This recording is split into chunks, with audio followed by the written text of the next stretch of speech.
The house lay in quietude, yet this silence was not one of tranquility. It was the heavy stillness that precedes the emergence of something significant.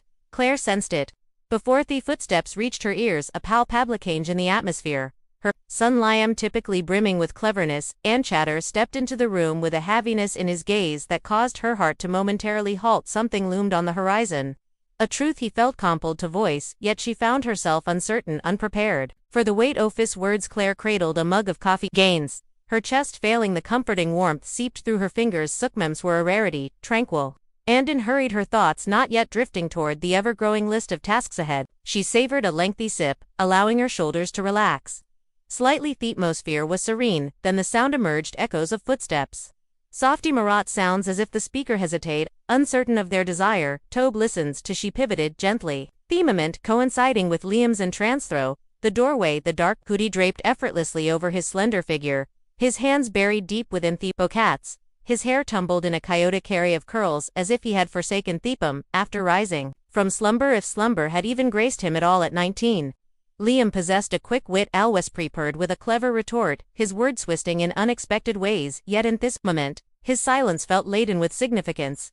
A weighty matter. Hey, Hemmer murmured, his voice barely above a whisper as he settled into a chair at the kitchen table. Claire placed her mug on the table with deliberate slowness, a sense of unease beginning to churn within her. There was an unmistakable quality about him today that set him apart. Hello, my dear, she murmured gently. All is well. He gave a single nod, yet his gaze remained fixed downwardus. Gaze remained fixed on the wood grain of the table, as if it were concealing secrets. Waiting to Boyne covered. May we engage in a conversation, he remarked. After a moment of silence, only 4 words, yet they bore a weight that tugged at her heart. Her thoughts whirled with endless possibilities. Was there an issue at Chul? Was he unwell? Had someone caused him pain? She inclined her head and took a seat opposite him, tucking a loose strand of hair behind her ear. Certainly in with me, what is happening? Heinhold, deeply a tremor in his breathly amberly, steering clear of her gazebo, been pondering a matter. He said, his voice measured, and I found myself at a loss for whom else to confide in. Hearest his gaze meeting hers with acquiescent intensity.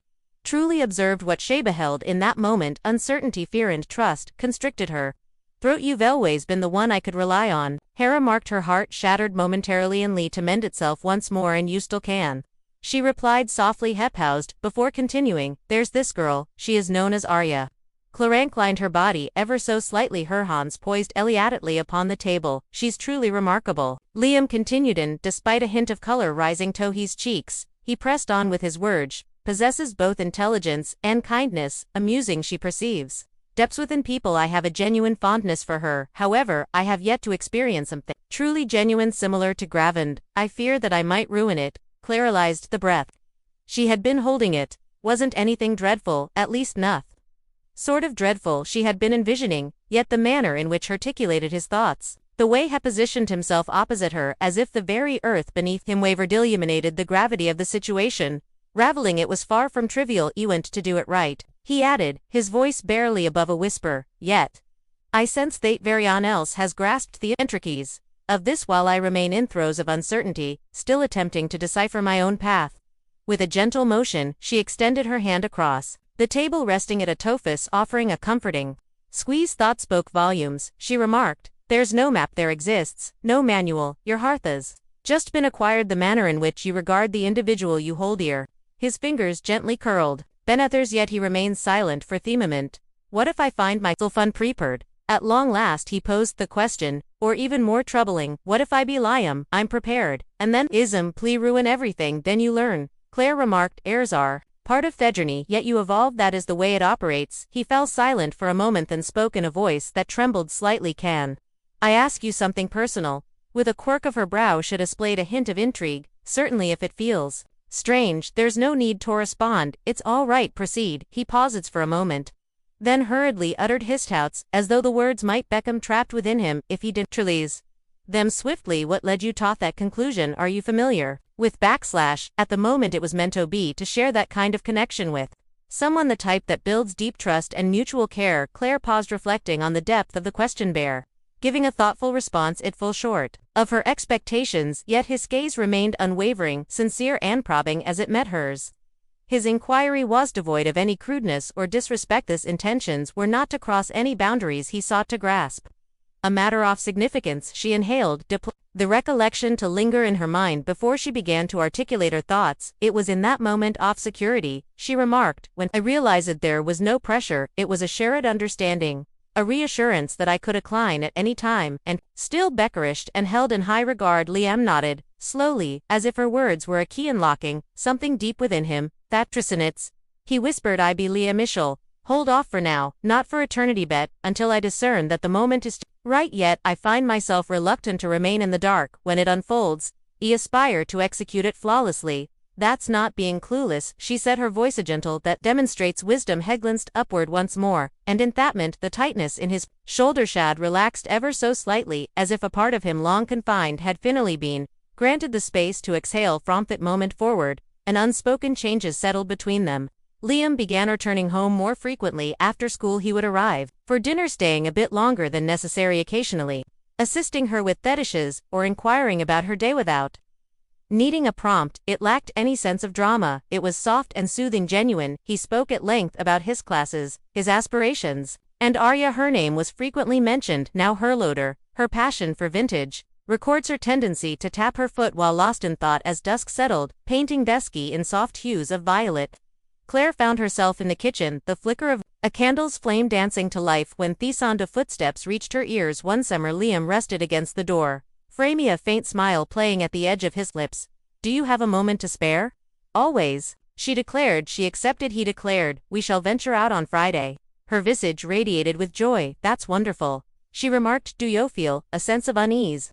He nodded, a soft chuckle escaping his lips, a mix of fear and readiness swirling within him. She approached him and tenderly cradled his face in her hand. You've blossomed remarkably, she remarked. You have transformed since the autumn you departed. You are evolving into a truly formidable individual. Contemplative Arye, fortunate, he offered a smile, slightly askew. I received that from you, Hera remarked, after he had retreated to his room. Claire lingered at the sink, allowing warm water to cascade over her hands as she meticulously washed a few glasses. A smile crept across her face. In this new stage there was an unexpected beauty in their growing emotional openness.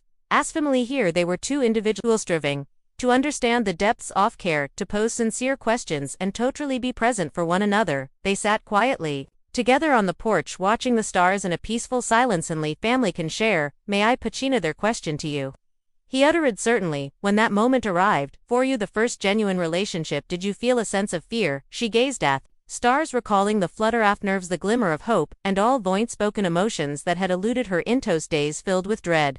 She uttered it. It pulses with life. Love has a way of doing that. It heightens your emotions, sallowing you to experience everything with greater depth. The sheer Delam Theodrid, the pain. Liam fell silent for a moment, then gave a slow nod. I be Liam, that's what I desire, he remarked. Ivan the challenging moments. I yearned to experience something genuine. At him, taken aback by the subtle bravery that resonated in his tone. How courageous, she remarked. He offered her a gentle smile. I am absorbing knowledge from the finest. Friday arrived, brimming with the anxious excitement reminiscent of a first date. Liam altered his shirtwrists, meticulously arranged his high, and repeatedly glanced at his phone. He ultimately chose a navy button-down paired with jeans and freshly laundered sneakers. He appeared refined, yet remained true to his essence. You look fantastic, Claire called out from the hallway. Do you, Bellamy? If she will appreciate it. She mentioned that she'd blying if she already does. Simply embrace your true self, that is quite sufficient. He moved closer to her, a surge of unspoken fails welling up in his gaze. Thank you for all that you've done, he remarked. I never imagined we could engage in conversations like this together. I never realized how much it needed this someone to talk to someone. Nuho truly listens. She enveloped him in a warm embrace, her arms encircling him with unwavering strength. Go create Amory, she urged. Extend kindness both to her and to yourself. She observed from the front window as he departed the stillness of the house afterward. Karita, distinct weight, not devoid but transformed. Her son had ceased to embody